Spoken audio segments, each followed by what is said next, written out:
The controversy of Pope Leo XIV election and the restoration of legitimacy in the Catholic Church.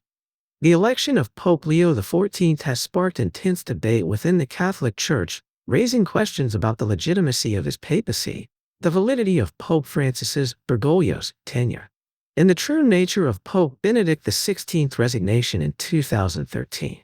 At the heart of this controversy lies the theory of sede impedita impedita, which posits that Benedict XVI never fully abdicated the papal office, rendering subsequent papal elections, including that of Francis, invalid.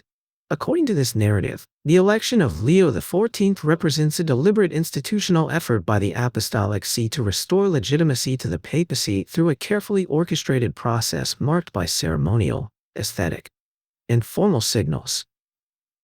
This essay explores the key elements of this controversy, including the theory of sede impedita, the alleged illegitimacy of Bergoglio's papacy, the unique two-phase conclave that elected Leo XIV, and the institutional signals that suggest a return to canonical order, while addressing the critical need for transparency to resolve lingering doubts among the faithful.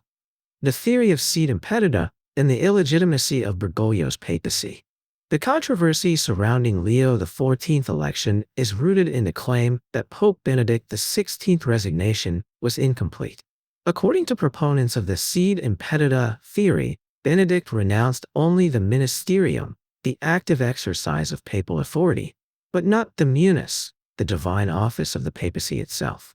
This distinction, they argue, meant that Benedict remained the true pope, albeit in a state of impeded authority, unable to exercise his role fully due to external pressures or internal church dynamics.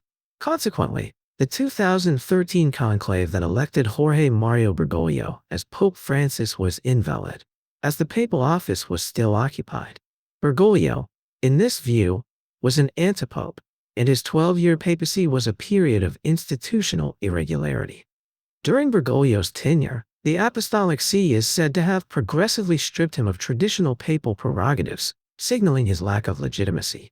For instance, unlike his predecessors, Bergoglio was denied the use of the red mozzetta, a ceremonial garment symbolizing papal authority. He resided in the Domus Sancti Marthi rather than the apostolic apartment, a choice often framed as humility but reportedly costing €28 million. Additionally, he was not granted access to Castel Gandolfo, the traditional papal summer residence, and the honorific PP Papa was omitted after his name. These actions, according to critics, were deliberate institutional signals that the Church did not fully recognize Bergoglio as a legitimate pope. The election of Pope Leo XIV, a two-phase conclave.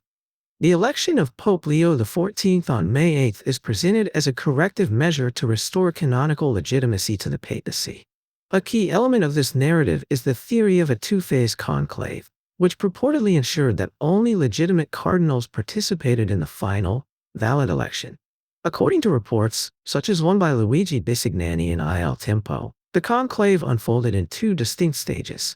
In the morning, a consultative or informal conclave took place, involving all 133 cardinals, including the 108 appointed by Bergoglio, who were deemed false cardinals by those who questioned his legitimacy.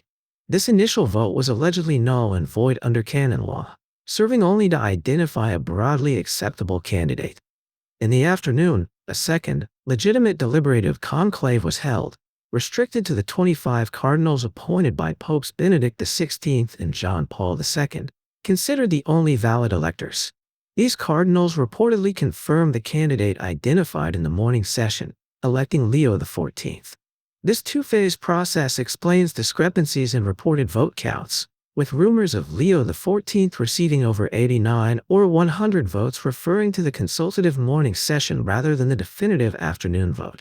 Further evidence comes from an article by Scaramuzzi in Repubblica, which notes that Cardinal Prevost, Leo XIV's pre-papal name, skipped lunch to prepare his acceptance speech, suggesting he was confident of his election after the morning session, knowing the afternoon vote would confirm him. Institutional signals of restored legitimacy. The election of Leo XIV is accompanied by several institutional signals that proponents interpret as evidence of restored legitimacy. Unlike Bergoglio, Leo XIV was granted the use of the Red Sede, access to the apostolic apartment, and ownership of Castel Gandolfo. The honorific PP was reinstated after his name, and the Vatican administration restored the bonus conclave, a salary bonus for Vatican employees that was notably withheld in 2013, as that conclave was deemed illegitimate. Additionally, during Leo XIV election, the banner displayed at the Loggia del Benedizione bore the Apostolic See's coat of arms rather than Bergoglio's, a heraldic signal interpreted as the institution's recognition of Leo XIV's legitimate succession.